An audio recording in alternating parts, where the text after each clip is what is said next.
not, y'all. 2023. Y'all know what time it is. It's time for Like It or Not. With Rebecca Azor. Let's start this damn show. Yes, it's time for Like It or Not. With Rebecca Azor. Let's start this damn show. Like It or Not. Rebecca Azor is in the house. You know she got a funny story to tell. Talking politics, culture, or real life-ish. I live in life in the ATL. Benjamin, yeah, that's my man. He's always coming up with the master plan. Politics scheming, not trying to find the meaning of life. And while the feds keeps us in strife. I'm your DJ. I really don't need no introduction right now, but you know what? I stay dropping them jams. Y'all know who I am. Good hope, dad jokes, culture-ish, politics. What you're hearing right now was the culmination of all of this. I started out with the mic in my hand, and I graduated to a plethora of fans. I love bringing joy to the people. It makes me feel great, makes me feel regal. I do what I do for you. 8 p.m. Friday, you know how we do. Let's go. It's time for Like It or Not. With Rebecca Azor. Let's start this damn show. It's time for Like It or Not. With Rebecca Azor. Let's start this damn show. Like it or not, y'all. 2023. Let's start this damn show. Let's go. Like It or Not starts now.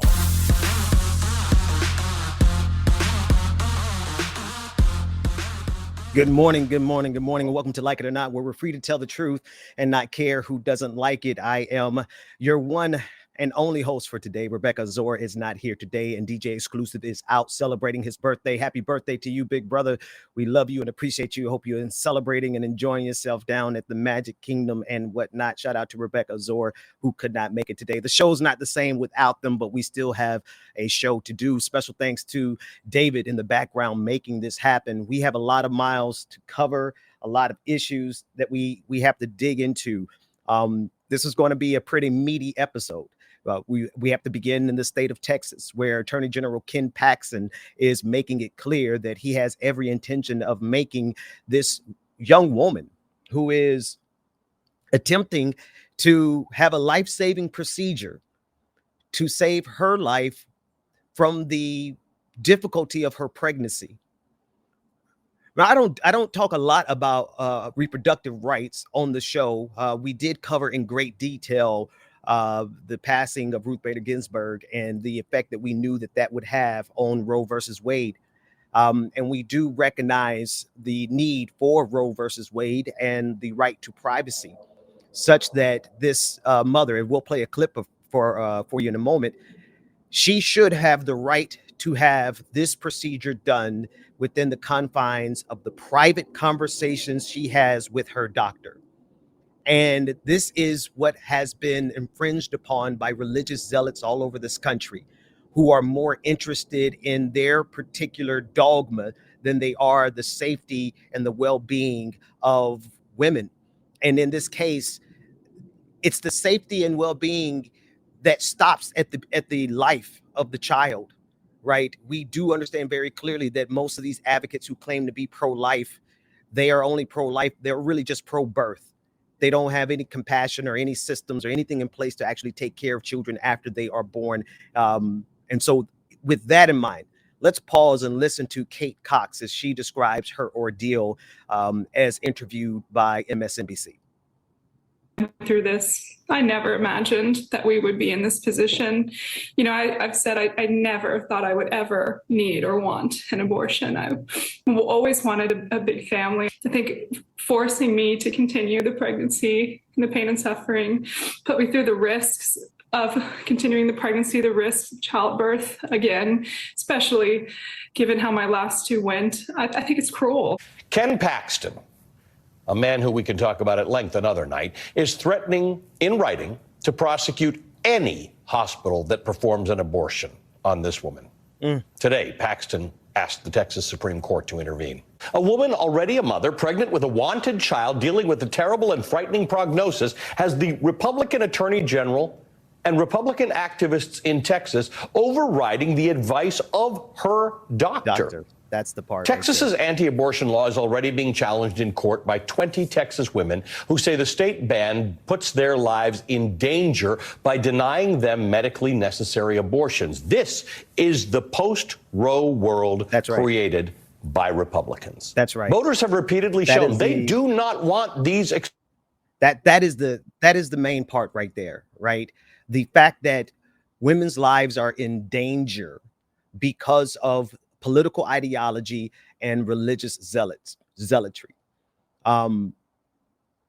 There really is no clearer picture of where we're headed as a country than a Republican attorney general targeting an individual, threatening doctors, preventing them from giving her life-saving care, all in the name of what? Protecting the lives of children? When we live in the society that these are the same people who insist on sending your children to school without masks, right? I want us to look at the full hypocrisy here. These are the same people who tell us to turn away and don't look at the devastation that's happening to the children in Palestine and Gaza, right? These are the same people who are okay with the idea of school lunch debt, where children can't eat at school because they have school lunch debt. And so it really doesn't resonate with me when I hear them say that they're doing this on behalf of children, when everything else that we see them doing in reality is detrimental to children.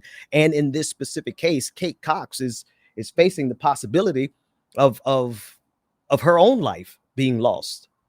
And here's the worst part about this, or maybe not the worst part, but it's an insult to injury, is that across social media, people are demanding that she tells everyone her prognosis. What is so bad about her situation that she has to get an abortion?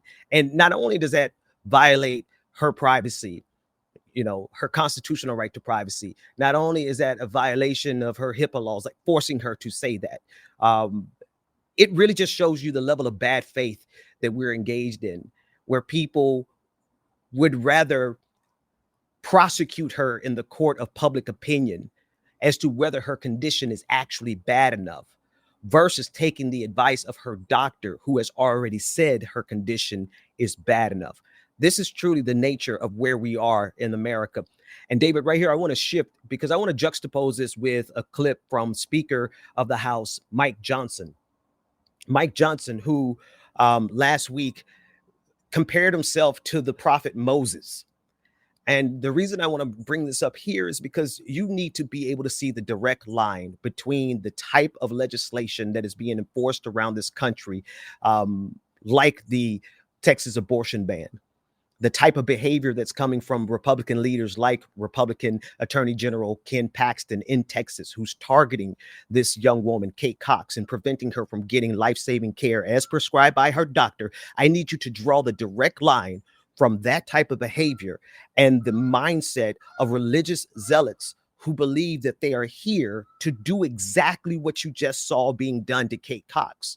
They are here. They believe that they are called by God to implement their very specific type of Christianity with the force of law, as best evidenced by Ken Paxton threatening to sue and imprison doctors who perform this procedure. So listen to this clip. This was just this week, where Speaker of the House, Mike Johnson, who is perhaps the highest, no, not perhaps, most certainly the highest ranking Christian nationalist in this country on the face of the planet, the most powerful Christian nationalist out there. I want you to just take into consideration the depth of thinking and conviction that goes into believing that you are called to be Moses. Take a listen to it. Okay, so now this is interesting because, David, this is the same audio issue I had with the podcast yesterday. So the audio is there, but apparently there's an issue with it in terms of being able to be heard. So I don't know if you could do anything about that particular audio, David, but I want to continue the thought, and we'll insert the audio afterwards for the radio audience. He essentially just compared himself to Moses, saying that in this process of becoming the Speaker of the House, where he thought that he wasn't going to be so important. He thought first that he was going to be a secondary guy, that he was going to be the backup to whoever the next Moses is. He said that he believed that God called him and the Republican Party to bring forth a new Moses to lead America through what he called a Red Sea moment, a Red Sea moment. And in that Red Sea moment, he believes that the conservative movement in this country, Christian nationalism, has been called to do something revolutionary on behalf of their very specific doctrine and their very specific gospel. He is the Speaker of the House, third in line to the presidency. In the line of succession, there is the vice president, and then there's the Speaker of the House. And so we are in the position where the highest ranking official that we've seen in our lifetime carry the mantle of Christian nationalism to such heights and have the ability to implement, to usher in policies that are even worse than what we see in the state of Texas. But he also has the ability to block policies that are beneficial to humanity, and to do so all in the name of his very specific interpretation of Christianity. This is the problem that we're facing. And I need you to draw the line between the federal level where this is happening and on the state level where this is happening and on the local level where this is happening. It's happening right now at your school boards all across the country. It's happening right now at your city hall meetings all across the country. There's an inordinate amount of pressure that's being placed on city leaders, on state leaders, and on the federal level from this Christian nationalist movement to install their policies and their beliefs with the force of law. Right? That's the thing that's the most terrifying about this, is that they're not satisfied with espousing their beliefs in public. Right? Because, okay, fine. You believe what you believe, and you have the right to believe that based on the Constitution. But what you don't have the right to do is to twist the Constitution and to twist our judicial system and to twist our executive branch and to twist our legislative branch into enforcing your specific type of Christianity on America with the force of law. Now, I want to spread this out a little bit further, because it's not only happening in the United States. It is a form of ethnic and religious nationalism that is spreading all over the globe. We see it in the likes of Vladimir Putin and his Orthodox Christianity underneath the leadership of Patriarch Kirill, I believe is the name. We see it with Modi in Israel. In India. We see it with their particular brand of Hindu nationalism. We've seen it for years with far right-wing religious nationalism in form of Islamic nationalism. We've seen it across the country, around the world. But what we haven't seen is what's happening right now, which is an alliance being formed. It has the appearance of diversity. It has the appearance of something along the lines of the League of Nations, right? Where you have independent nations who all lean towards ethno-nationalism, who all lean towards religious nationalism. You see them joining forces around the globe in lockstep with Republicans here in the United States of America. This is why you have American Republicans going and visiting with Erdogan and visiting with far-right extremists across the globe, in consultation with Marine Le Pen out of France, in consultation with Modi, in consultation with this far-right-wing extremism that is taking root all around the globe. You see it rooted here in the United States of America, and there is a direct line to the Speaker of the House. There is a direct line to state leaders like Ken Paxton.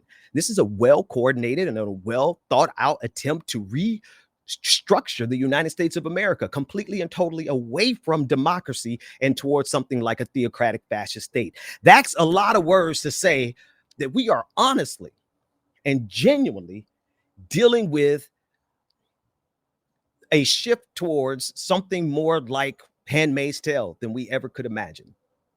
There's no question about it. We've been tracking it for a very long time. There's specialists who have been tracking it for at least the last 2 years. We've been crying about it and telling everybody, crying out about it and telling people about it for at least the last 2 years, pointing people to the fact that there's a very real threat that is alive and well inside of our institutions. This is how you have Senator Tommy Tuberville out of Alabama, who's able to obstruct the entire military with his particular interpretation of a woman's right to choose, right? The entire block is just happening in the Senate, where there's no officials who are able to be promoted.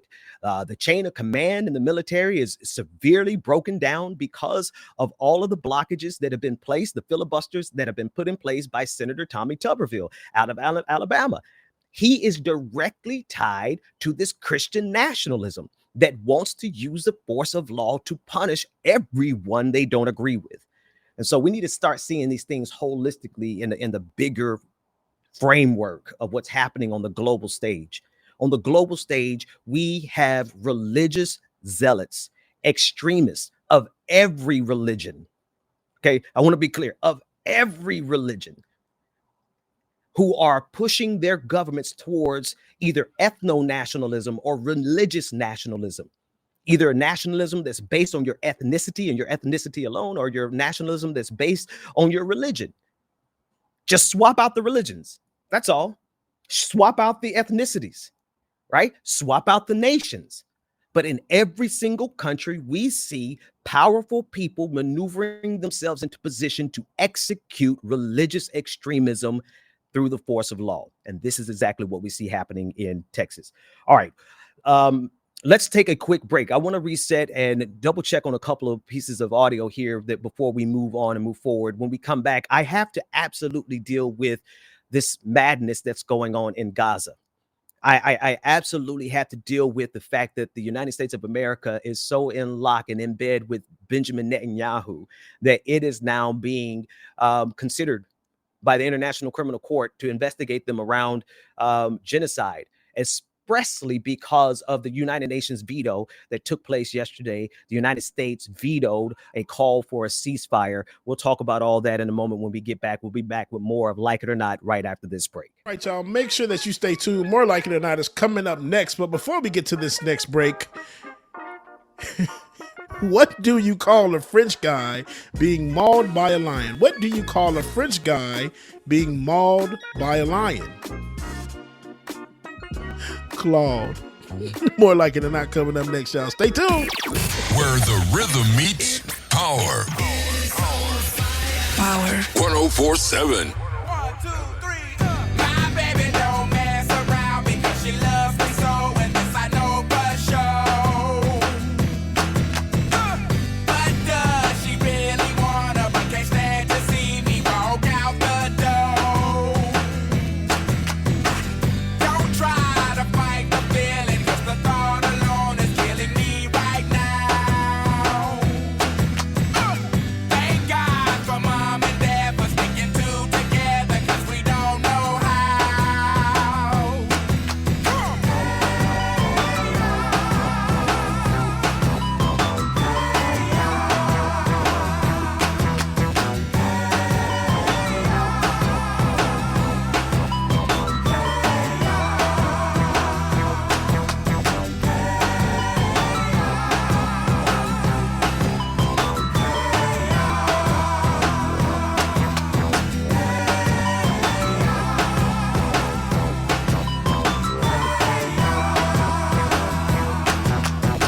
You think you got it, oh, you think you got it, but got it, just don't get it till there's nothing at all.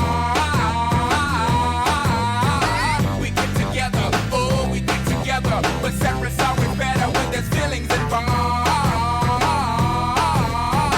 If what they say is nothing is forever, then what makes love the exception? So why are we so in denial when we know we're not happy here? Y'all don't wanna hear me, you just wanna dance.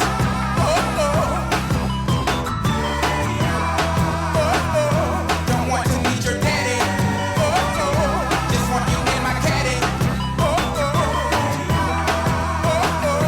Don't want to meet your mama. Just want to make you call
and baby doll. Get on the floor. Get on the floor. Shake it like a Polaroid picture. Sugar, shake it.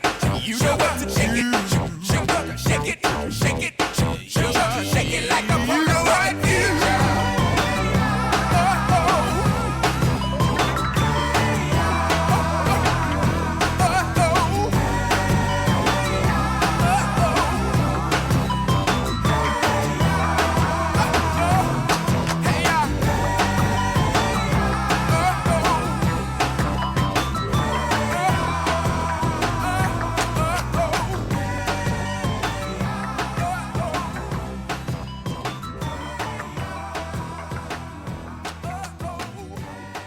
Shake it, shake it. That song just reminds me how old I am, to be honest with you. The fact that that song is like, makes me want to dance reminds me that it's as old as I am almost. Like it's welcome back, folks, to Like It or Not, where we're free to tell the truth and not care who doesn't like it. Rebecca Azor is out this morning. DJ Exclusive is out celebrating his birthday. And so you're stuck with me. Now, here's one of the problems when you have me by myself. I'm not as funny. I'm just hands down. I don't process laughter and joy when I'm by myself, like I do when I'm with my people, when I'm with my friends, my squad, Rebecca and James. They bring out the joy in me, especially when we consider the type of stories that we have to cover, right? The stuff that we talk about, especially this next story, it brings out, I'm not going to say the worst in me. I think it brings out the best in me. But when you consider the genocide that's happening, see, that's what I'm talking about. Like, we have to go right into some heavy stuff. And the stuff that we have to talk about really does deserve all the anger that we can muster. It deserves all of the organizing and attention that we can give it. You cannot sit back and see what's happening in Gaza right now and consider it to be anything else other than a genocide. I have a clip that we'll play in a moment of two good friends in this independent media space, Emma Vigeland and, oh my goodness, Francesca. Woo! And I can never pronounce her last name in the first place, so I'm not even going to try it now, right? But Francesca from the Bituation podcast, they really discuss very frankly the seriousness and the true nature of this genocide that's happening in Gaza. It deserves our anger. It deserves our outrage. Because when we consider what's being done with U.S. taxpayer dollars, and we consider just the extent to which the United States is on the wrong side of the moral arc of the universe yet again, right? And we have no other choice. The only thing that we can do is to voice our dissent and to voice our anger about what's going on. And what's funny to me, in a very dark and twisted way, is that that's exactly what a lot of people are trying to prevent. They're trying to prevent our conviction from being conveyed. They don't want us to show our disappointment, our anger, and our outrage at what's being done in the name of the United States. They don't want to show our emotional reaction to children being killed. Some 10,000 children, babies, have been killed. They don't want us to show that, because if we show that, it humanizes the victims. It puts a real face and a real level of empathy and compassion towards these victims, that if the world feels that compassion, well, then the International Criminal Court will most certainly continue their investigation into people like Benjamin Netanyahu, who in this next clip shows very clearly that he believes that he's doing nothing wrong in Gaza. Don't believe your eyes. Don't believe the bodies that are being put in mass graves. Don't believe the children who are being crushed, the children whose body parts are being splayed all over the streets. No, don't believe that, because he's telling you that this is fake news. Let's listen to Benjamin Netanyahu as he responds to the International Criminal Court proceeding to investigate Israel and Benjamin Netanyahu for war crimes. When the ICC investigates Israel for fake war crimes, this is pure anti-Semitism.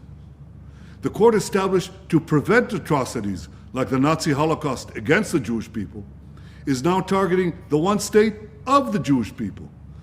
First, it outrageously claims that when Jews live in our homeland, this is a war crime. Second, it claims that when democratic Israel defends itself against terrorists who murder our children, rocket our cities, we're committing another war crime. Yet the ICC refuses to investigate brutal dictatorships like Iran and Syria, who commit horrific atrocities almost daily. As Prime Minister of Israel, I assure you, we will fight this perversion of justice with all our might. They're going to fight this perversion of justice with all their might. Now, yesterday in the podcast, I broke down all of the many fallacies that he used for this piece of propaganda. Right. Let's just be clear. He knows exactly what he's doing. He's making every excuse that he can to make sure that they can continue the war crimes. That's what this is about, because the critical thing is happening right now. Right. This is not a conversation for us to have in 2 years in retrospect, because if Benjamin Netanyahu is allowed to continue his barbarity, we will see the wholesale ethnic cleansing of Palestinian people out of Gaza, both northern Gaza as well as southern Gaza, which we shouldn't even make that distinction. We should not even give them that room to distinguish between northern Gaza and southern Gaza. That's their distinction. That's Israel's IDF's distinction in order for them to be able to start the invasion in 2 different spots, right? In a sequential order. But here we are with Benjamin Netanyahu making all the excuses that he can. He's pointing towards to Iran. He's pointing towards all these other nations that perhaps have, no doubt, their own war crimes. But that's a whataboutism. I think the formal way of saying it is a to quoque, right? This is to point the attention towards something else so that we will not pay attention to what you're doing, Benjamin Netanyahu. The fact that we have nearly 10,000 children who have been killed.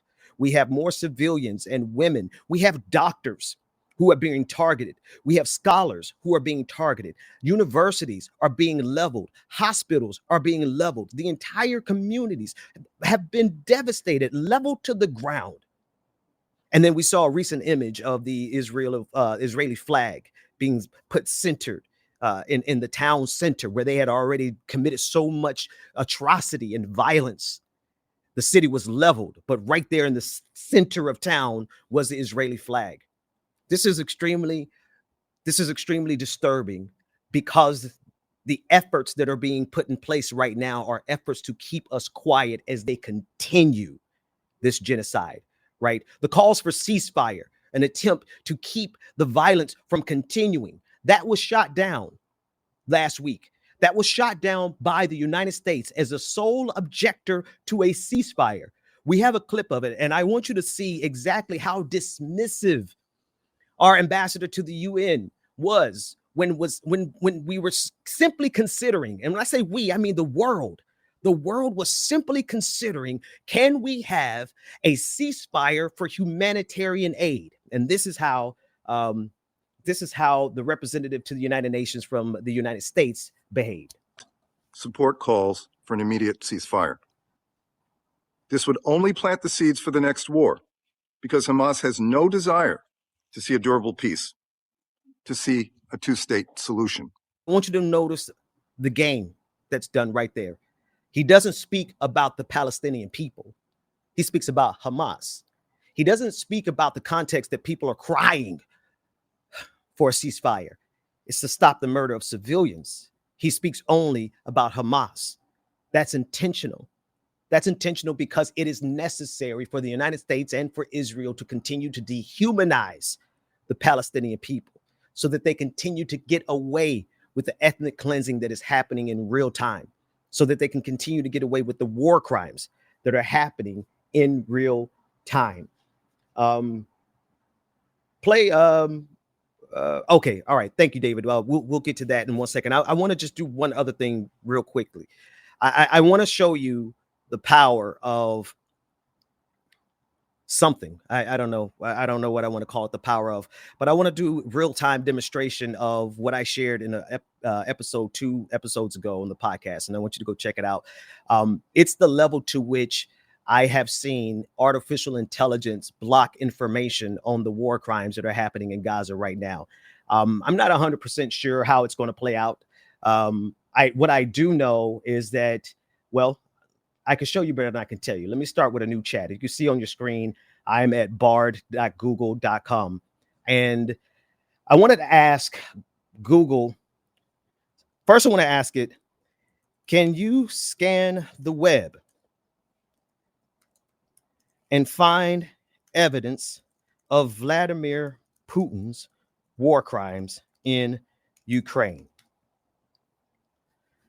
And I want you to see very easily, very simply put, it starts to share detailed information based on what it was able to pull from Google.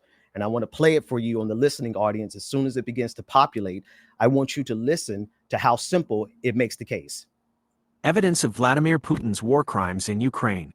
There is a growing body of evidence that suggests Vladimir Putin and his regime have committed war crimes during the invasion of Ukraine. Here are some of the key pieces of evidence. Direct attacks on civilians and civilian infrastructure.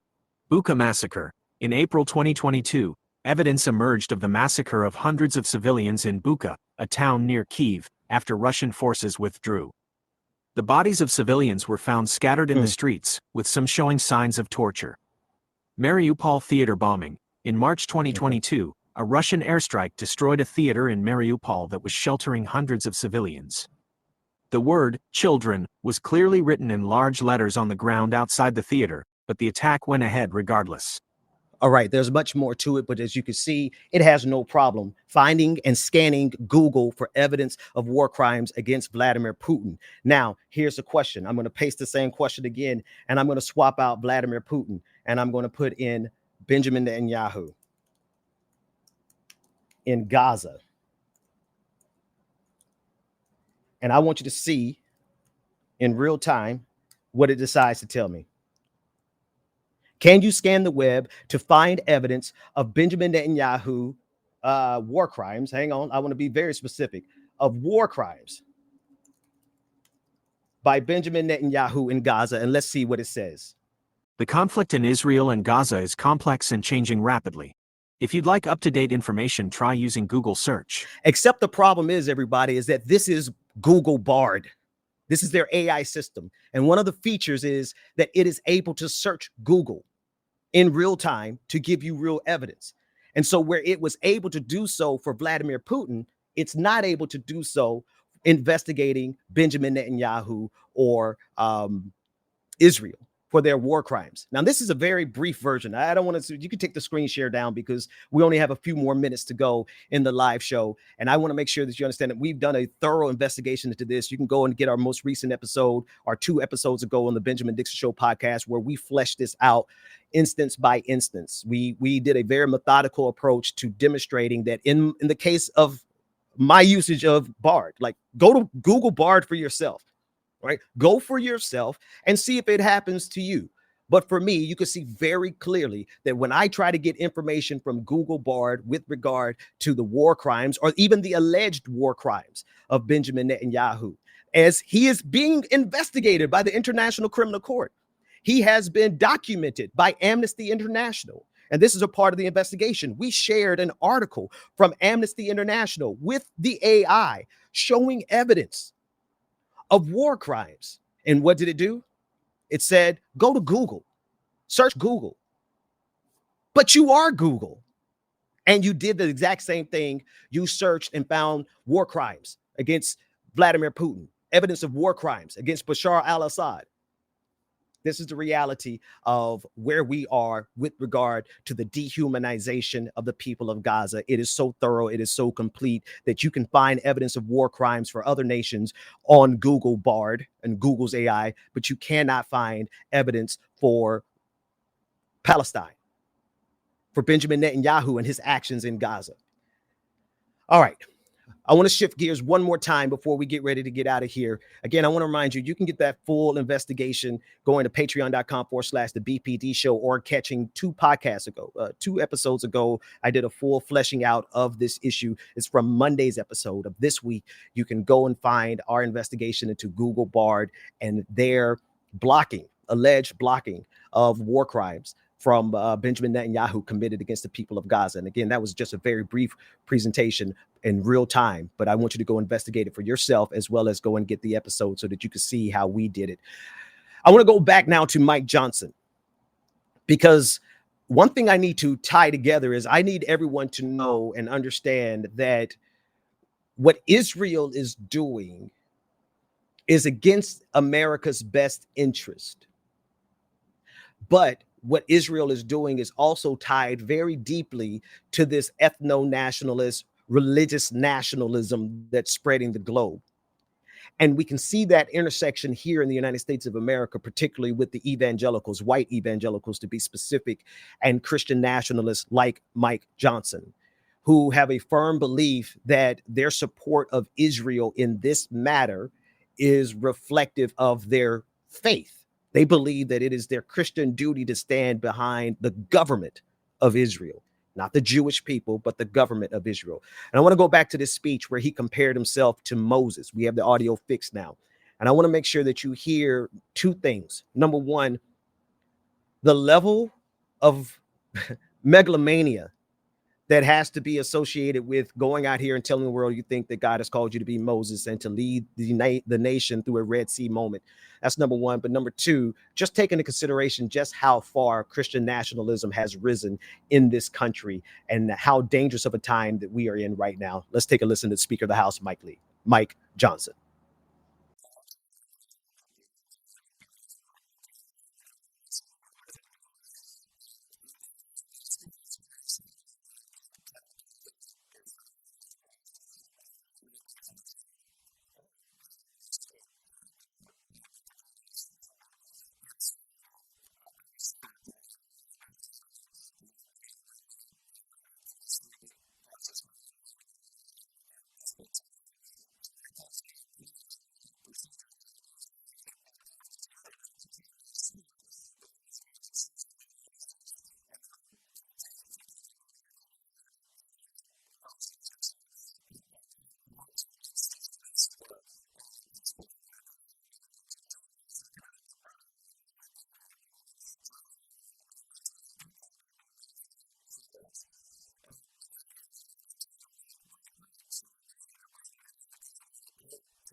I think it's important for people to hear his voice for himself. And matter of fact, I'm quite sure anyone who follows politics at this point, you've heard that clip and you should listen to it.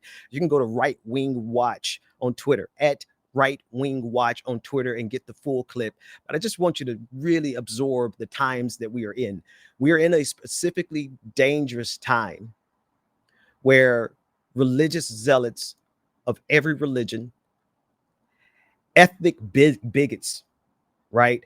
Like ethnocentric bigots who prioritize their own ethnicity over the minority groups in their nation. And that phrase is very specific. And I mean it like, I mean it in a very specific fashion, right? We're talking about if you generally look across the globe and look at nations that have ethno-nationalists in power, what you're going to find is a group of ethnic minorities and religious minorities who are not only exploited, but oppressed.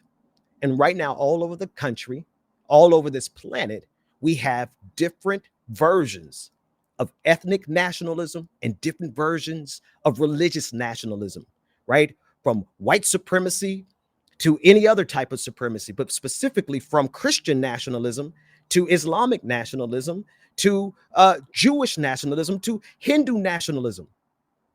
We see it happening all over the globe, and those leaders are uniting. Those leaders are uniting around their ability to have global influence outside of democracy, global influence outside of interventions. See what the United States did this week with vetoing the call for a ceasefire is that the United States has given the ethno and religious nationalists around the globe the exact model that's needed to be able to get away with doing anything you want to your minorities in your nation. That's what the United States did. It gave them a model to show this is exactly how you get away with murder. This is the model of how you get away with murder of religious minorities. This is how you get away with the murder of ethnic minorities. This is how you get away with the murder of the LGBTQ community in your nation. You get away with it by having enough political power to push through a veto from one of the major powers. That's it. So long as the United States or somebody on that Security Council has the ability to veto a call for a ceasefire or to veto a call for intervention, then we will continue to see ethnic minorities and religious minorities and marginalized groups all over the globe suffer at the hands of religious nationalism and ethnic nationalism. All right. Let's go to one last quick break before we get out of here. We're going to try one more time to figure out what's going on with this Mike Lee audio, Mike Johnson audio. It did this to me on the podcast yesterday, and it's doing it to us in real time. We try to edit it, and it's the wildest thing. I specialize in audio. I've never run into this problem, but that's okay. When we come back, we're going to close out the show with a couple more stories, and maybe we'll find something to lift our spirits, because a lot of stuff that's happening around the globe is really, it should hurt us. Yeah. Right. We should have the space in our heart for the trauma that's happening around the globe. But maybe perhaps we could find a way to find a moment of zen and peace and joy before we get out of here. We'll take it to a quick break. We'll be back with more of the Like It or Not morning show right after this. She remind me of a West Side Story. Growing up in Spanish Harlem. She living the life just like a movie star.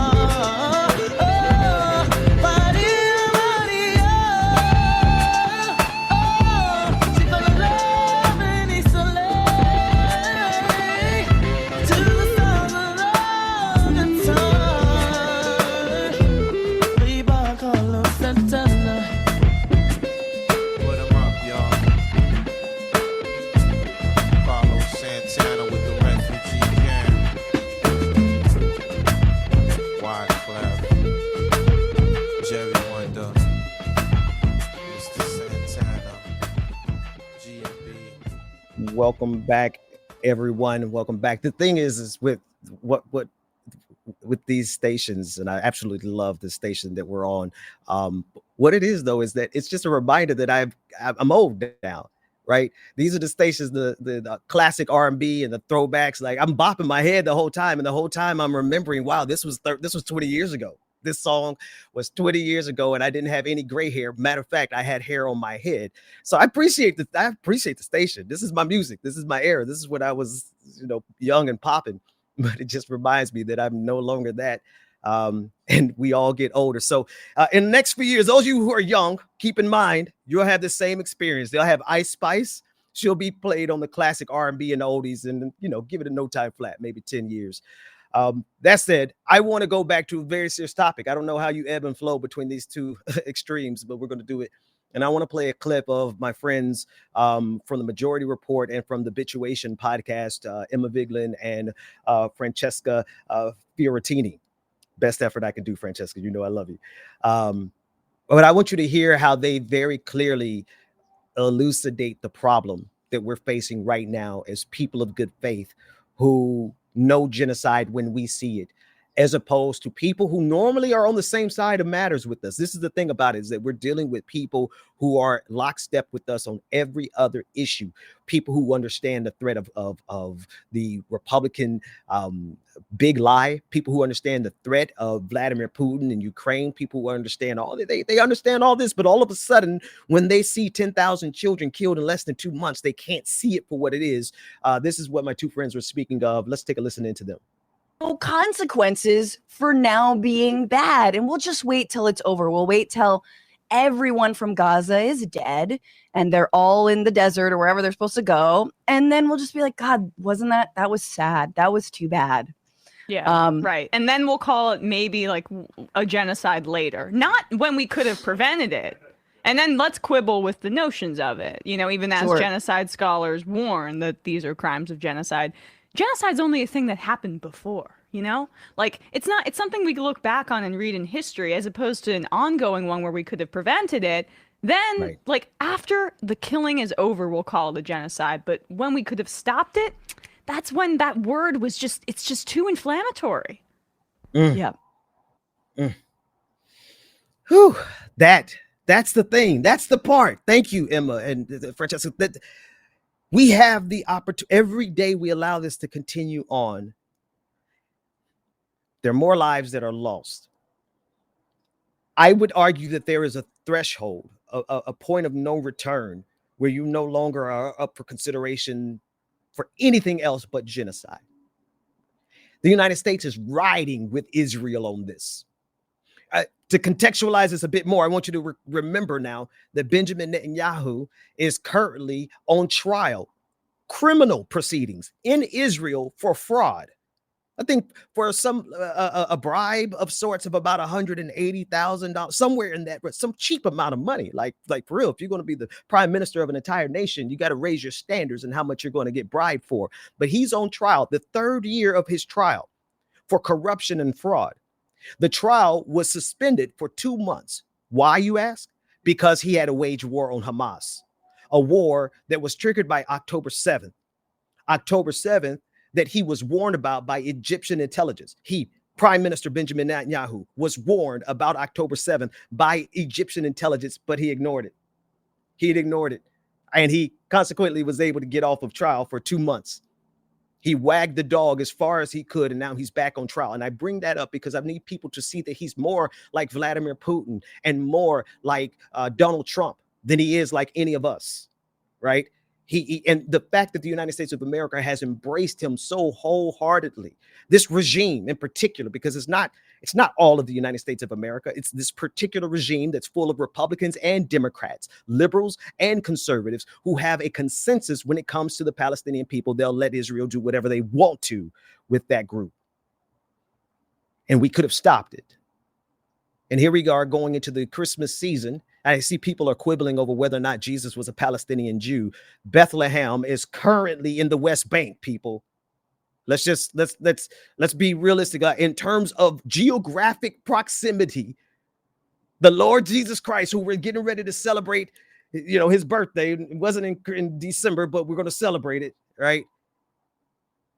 Yes, a Palestinian Jew. In terms of geographic region, right now today, Bethlehem is a part of the West Bank. But all of a sudden, we can't see. We number one, going to say that they're doing this in the name of Jesus. Evangelicals are saying they're doing this in Jesus' name, right? Zionists are saying they're doing this in the name of Zionism, right? At the same time, it is an affront to not only faith, but also humanity. And we had an opportunity, like Emma said, we had the opportunity to prevent it, but we are now in the late stages of a full-blown genocide. And I don't know what numbers and thresholds constitute an official, scientifically and methodologically assigned genocide. I don't know what those thresholds are, but I guarantee you we're getting closer. I want to leave with something that is both good news as well as problematic. I want to bring attention to a new drug that has been approved by the FDA, and it's the world's first CRISPR, C-R-I-S-P-R based medicine. And it's for the treatment of sickle cell disease. And anyone who knows anything about sickle cell, is a very debilitating disease, and it predominantly affects African Americans. It affects about 100,000 people in the United States, mostly African Americans. Now, according to the article that I'm reading from, this approval marks a major milestone in biotechnology. Following the initial development of a protein-based drugs in the 1980s, this particular new drug works by editing a patient's own blood stem cells to produce high levels of fetal hemoglobin, and which is normally present during fetal development but diminishes after birth. The treatment mimics a protective genetic mutation and is considered a one-time therapy. Through it, it involves a complex and lengthy process, including a chemotherapy step and a significant side effects. But yet and still, this is one of the most significant progress that we have seen for people suffering with sickle cell. Now, a magnificent scientific advancement, and the FDA has approved it, and we'll see how it works when it hits the market. The problem is the price. And this is the downside of technology on this planet, particularly when it comes to healthcare.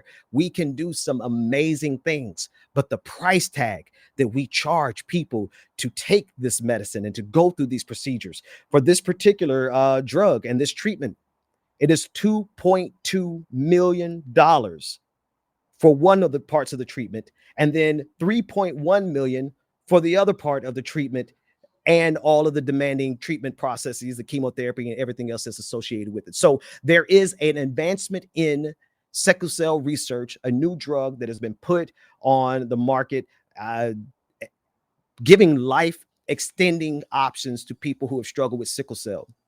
But the price tag really points to us, to the reality that medicine on this planet, when it's tied to the profit motive, it can be as magnificent as what they're doing, editing the blood cells, treating sickle cell anemia right at the source with life-altering and life-extending medication that's on the cutting edge of technology. We can do those things only if you can afford it. Listen, that's all the time we have for today. I want to give a shout out again to my homeboy, DJ Exclusive. It's his birthday weekend. Show him some love, as well as Rebecca Azor. Be kind to somebody. Speak truth to power, but most importantly, don't let them tell you to not believe your own eyes. You see what's going on. Your heart knows what's going on. And to that end, speak power to truth and truth to power about what's going on. We'll see you next time. All right, so that's going to wrap it up for another edition of Like It or Not with Rebecca Azor here on the Benjamin Dixon Show. If you have not already, please go share, like, subscribe, and all that other good stuff, man. And if you have not either, if you want to become a Patreon, patreon.com/like it or not, patreon.com/like it or not. You too can become a member, get all this exclusiveness, man, and also get some behind the scenes stuff too. You don't want to miss it. So make sure patreon.com/like it or not. Let's see, before we get out of here today, your affirmation for this beautiful Saturday is: the more I focus my mind upon the good, the more comes to my life. Again, the more I focus my mind upon the good, the more good comes to my life. Y'all go be blessed, man. Do something good for yourself and enjoy your day, man. It's the weekend, baby. Happy Saturday, y'all. We'll see y'all next week. Deuces. This is the sound of the streets. This is the sound of the people. This is Power 104.7.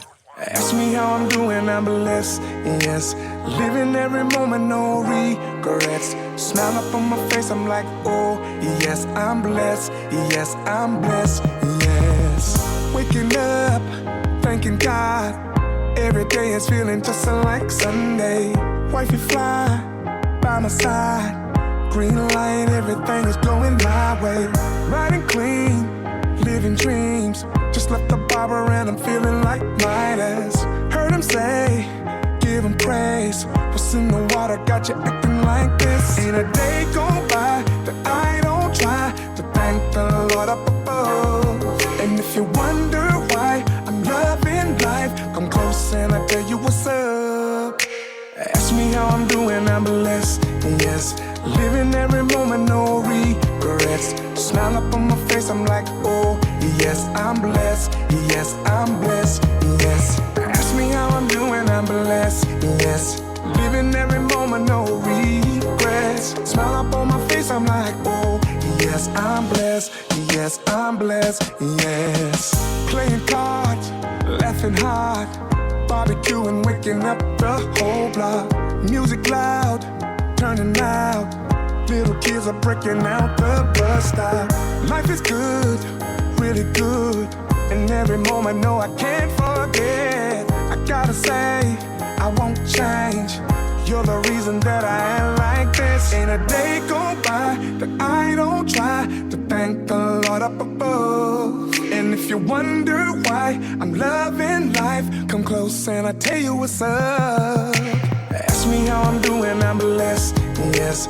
Living every moment, no regrets. Smile up on my face, I'm like, oh, yes, I'm blessed, yes, I'm blessed, yes. Ask me how I'm doing, I'm blessed, yes. Living every moment, no regrets. Smile up on my face, I'm like, oh, yes, I'm blessed, yes, I'm blessed, yes, I'm blessed. I'm blessed, I'm blessed, I'm blessed. I'm blessed, I'm blessed, I'm blessed. I'm blessed, I'm blessed, I'm blessed.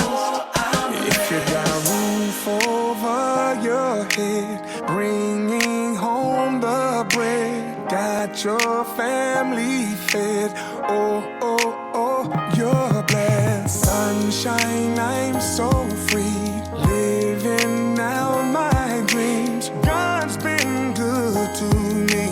Oh, oh, oh, I'm blessed. Yes, yes. Living every moment, no regrets.